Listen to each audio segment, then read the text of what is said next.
Random acts of kindness. April 1983, I was driving along Clarendon Street in South Melbourne on my way to Castlemaine to visit my parents. As I stopped at a traffic light, I noticed a man lying on a bench seat on the footpath beside the road. It was early evening, and by his rough appearance and the fact that he was holding a bottle wrapped in newspaper confirmed my immediate suspicions.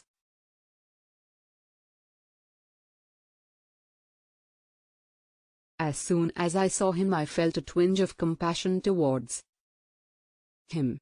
But like so many other people, I had other places to be and other things to do. As I watched, I saw two policemen approach, and instantly I felt relieved.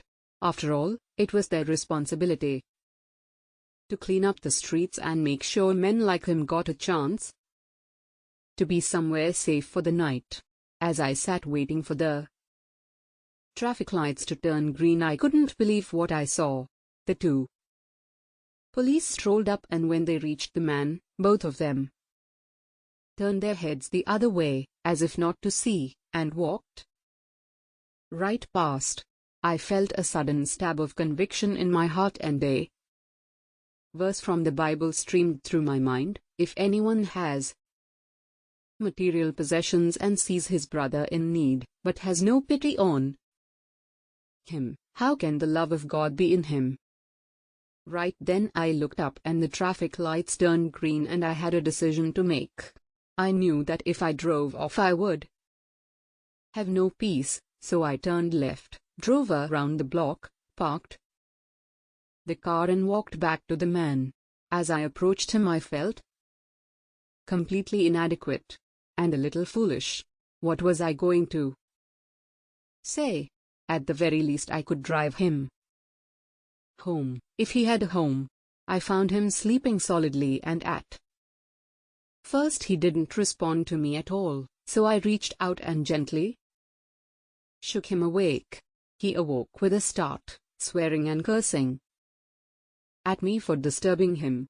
The smell of alcohol on his breath was overwhelming, and I recoiled a little.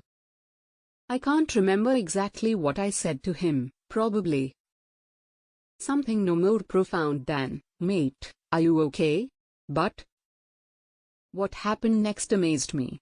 Still lying on the bench seat, the man went quiet, looked up, and fixed his eyes on mine. Then his eyes filled with tears, and he said to me, "JC sent you, didn't?"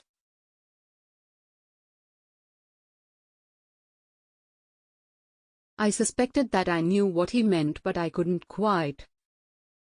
"JC, what do?"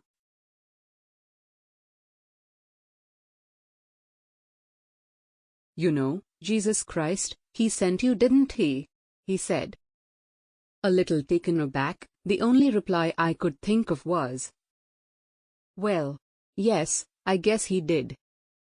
As I helped the man back to my car, and tried to ignore my fear that he might throw up in it, he wept and poured out the sorrows of his heart.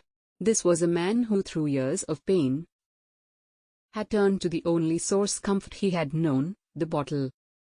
But this random act of kindness from a stranger was all it took to break him and lead him through tears of repentance to ask God for mercy and forgiveness.